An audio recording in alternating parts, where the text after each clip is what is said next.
la taille family, j'espère que vous allez bien, les queens, les kings, les princes, les princesses, j'espère que vous allez super bien, moi je vais super bien. Donc je suis super contente de vous retrouver dans le premier volet de Mythe ou Réalité, parce que je trouve que c'est quelque chose qui va être assez intéressant pour que vous compreniez certaines choses et que vous ne perdiez pas votre temps sur certains ingrédients ou applications, en tout cas pas de la façon dont c'est utilisé. Donc aujourd'hui on va, le sujet de la vidéo ça va être le chébé. Donc le chébé, j'en ai tellement entendu parler au tout début aussi. J'ai fait une vidéo là-dessus où en fait j'expliquais que on peut obtenir ce résultat de détente, de souplesse avec d'autres poudres africaines. Notamment la poudre de fenugrec est considérée comme une poudre indienne. C'est aussi une poudre indienne, mais ça fait partie aussi d'une poudre africaine. Avec de la poudre de cidre, pareil, on pouvait obtenir le même résultat. Et j'avais fait le test sur les cheveux de ma fille, bon bref, à l'époque. Donc, j'entends beaucoup parler, j'entends beaucoup dire que le chébé fait pousser les cheveux. Qu'on soit clair. Moi, quand je parle de pousse du cheveu, je parle de quelque chose. Quand on me dit que ça aussi, je ferai une vidéo. Comment savoir que, supposons que vous cherchez quelque chose qui va stimuler la pousse, ok? Vous allez sur Internet, il y en a tellement. Comment savoir exactement ce qu'il faut choisir? Ça aussi, ça sera une autre vidéo. Mais celle-là, c'est vraiment... Donc, moi, quand on me dit quelque chose fait pousser les cheveux, en tout cas, stimule la pousse, participe à la pousse ou... non, enfin, quelque chose participe à la pousse, c'est différent. C'est-à-dire... quelque chose fait pousser les cheveux, okay, a un impact conséquent sur le bulbe. Pour moi, c'est le bulbe, donc ça veut dire le cuir chevelu. Donc la question à laquelle on doit se poser, clairement, c'est que le chébé ne s'applique pas sur le cuir chevelu. Donc, quelque chose qui ne s'applique pas sur le cuir chevelu, comment est-ce que cette chose-là est censée faire pousser les cheveux? Okay. On l'applique essentiellement à l'extérieur du cheveu, c'est-à-dire à l'extérieur, sur les longueurs. Donc, techniquement, si on veut des cheveux souples, on mélange du beurre, des huiles, un petit peu de poudre de fenugrec, par exemple, ou même pas sans poudre, et on applique ça tous les jours, tous les jours, tous les jours. Vous allez voir qu'au bout de 3 semaines, vous allez avoir les cheveux hyper souples, parce que vous les nourrissez H24, la façon dont c'est ce que font les femmes tchadiennes notamment. Et encore plus, elles utilisent essentiellement tout ce qui est graisse animale. Donc j'ai découvert récemment que en fait les graisses animales c'est les plus compatibles avec nos cheveux. C'est un truc de ouf. Bon bref, ça sera aussi autre chose. Donc elles appliquent en général des graisses animales.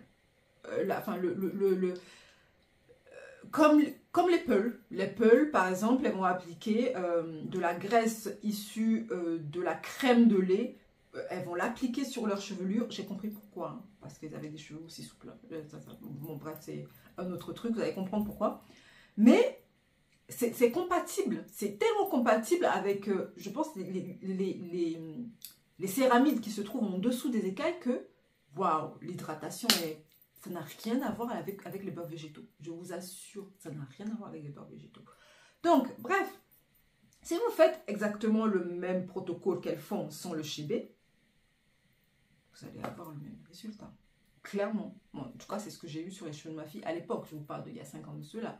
Donc, clairement, comment choisir? Comment savoir que quelque chose va participer à la poudre du feu? Déjà, il faut que ça s'applique sur le cuir chevelu. Si ça ne s'applique pas sur le cuir chevelu, ça n'a aucun sens. Si quelqu'un vous dit « Ah, recette, super recette pour faire pousser les cheveux », et que la personne ne l'applique pas sur son cuir chevelu, je ne vois pas comment est-ce que ça va... Enfin, dans le cheveu, il n'y a pas de veine, il n'y a pas de nerf, il n'y a rien qui... Voilà. On ne peut agir que dans le cuir chevelu. Et le bulbe se trouve vraiment dans le derme. Donc, on va choisir des huiles. Ça, c'est aussi autre chose. Je ferai aussi ricin, mythe ou réalité. Ça aussi, ça sera une autre vidéo. Mais juste pour vous dire que, tout d'abord, avant de dire que quelque chose... Avant d'acheter quelque chose qui est censé faire pousser les cheveux, si la chose ne s'applique pas sur le cuir chevelu, il n'y a aucun intérêt. Ça peut participer à une certaine rétention de longueur. Si vous observez la routine de ces femmes, elles laissent jamais leurs cheveux à l'air libre. En général, elles appliquent leur mixture, elles refont des tresses et souvent elles ont la tête couverte. Elles lavent pas leurs cheveux pendant... elles lavent leurs cheveux uniquement à une occasion où il y a un mariage, ou il y a un truc où elles vont lâcher leurs cheveux. Donc, XX, rétention de longueur. Clairement, c'est de la rétention de longueur. C'est pas ça qui fait pousser leurs cheveux. Et aussi, j'ai tendance aussi à vous dire que c'est pas parce que quelqu'un fait un truc que ses cheveux résistent, que vous, si vous allez faire pareil, vos cheveux vont résister. Comme la nana qui a les cheveux afro les plus longs du monde, habite dans un village quelque part, elle a les cheveux jusqu'à par terre, genre les cheveux aussi longs qu'elle-même. Sa routine, c'est Omo et Vaseline. Omo, le détergent, et de la Vaseline. Malgré ça, elle a les cheveux mais hyper denses, en fait, jusque par terre. Donc, la génétique joue énormément. Énormément de ouf, parce qu'on est avec un bagage génétique. Je suis née avec un certain nombre de follicules pileux sur mon crâne.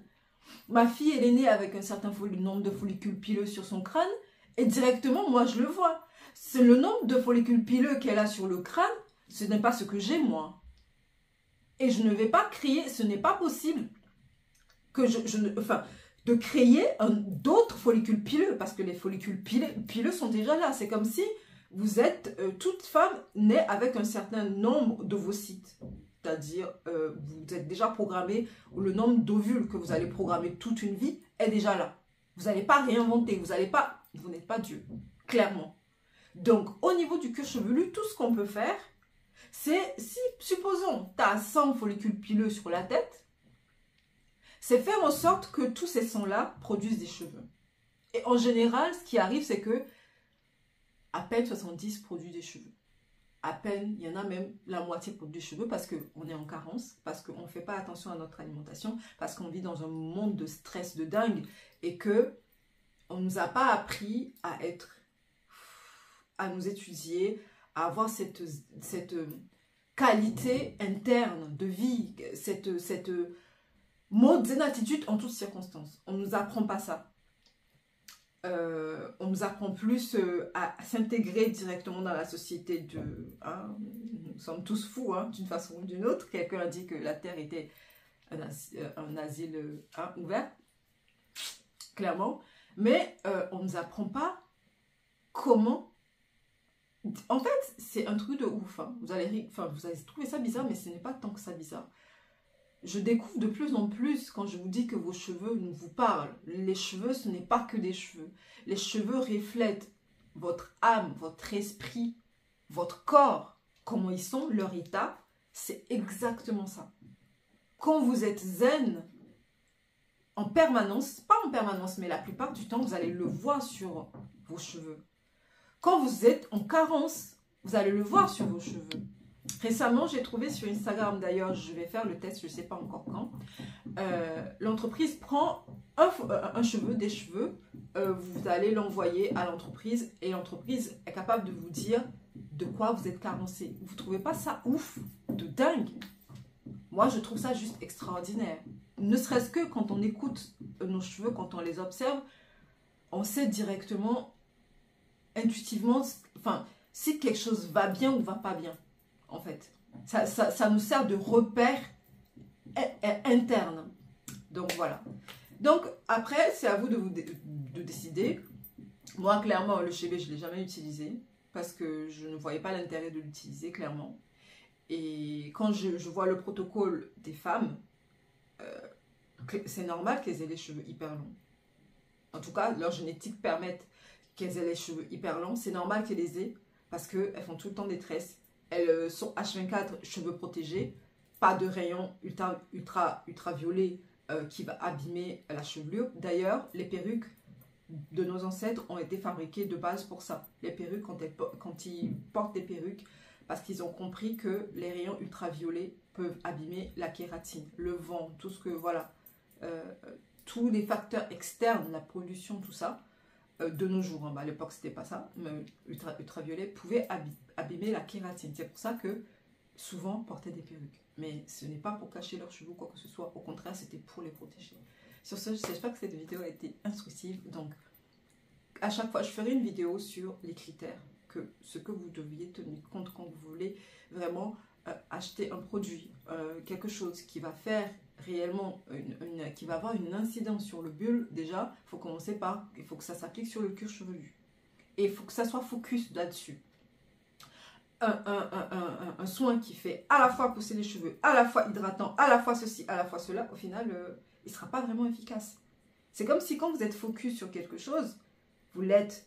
Quand vous êtes dispersé, au final, vous êtes partout et vous êtes nulle part.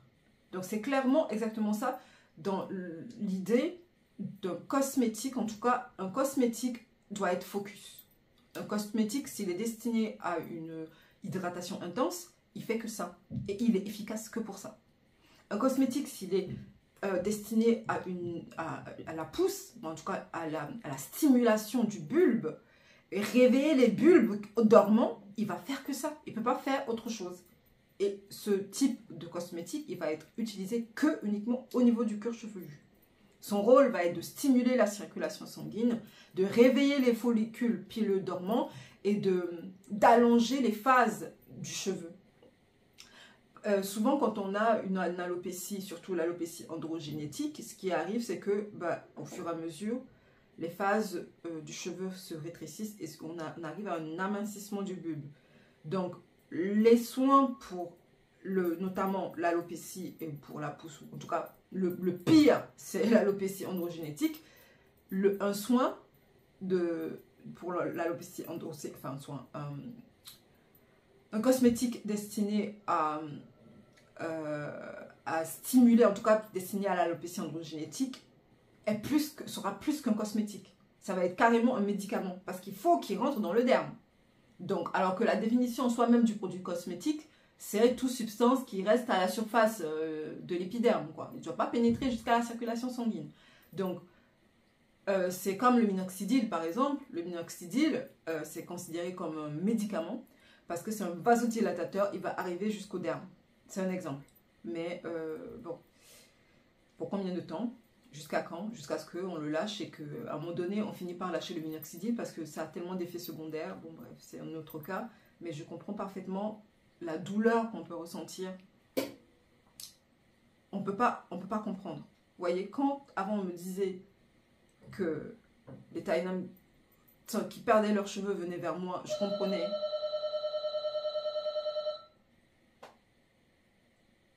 Popo, tu peux aller voir, c'est qui? Attends, j'arrive. J'ai presque fini, chérie.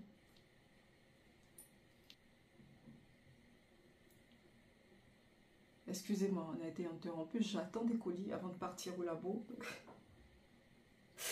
Bref. Ouais, je pense que c'est une personne qui sonne un peu partout, c'est ça? Attends, j'arrive. Donc, on en est où? Je comprends parfaitement. Ma prochaine vidéo, ce sera sur la dépression. Comment surpasser la dépression capillaire. Oui. Là, moi, c'est clair. Il y a une sorte de dépression bien spécifique qui est liée aux cheveux, c'est la dépression capillaire. J'en parlerai dans une vidéo. J'espère que cette vidéo, ce format de vidéo mythe ou réalité vous aura intéressé.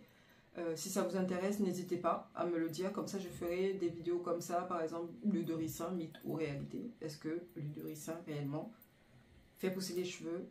Est-ce que réellement... bon, bref. Si ça vous intéresse, n'hésitez pas. À très bientôt.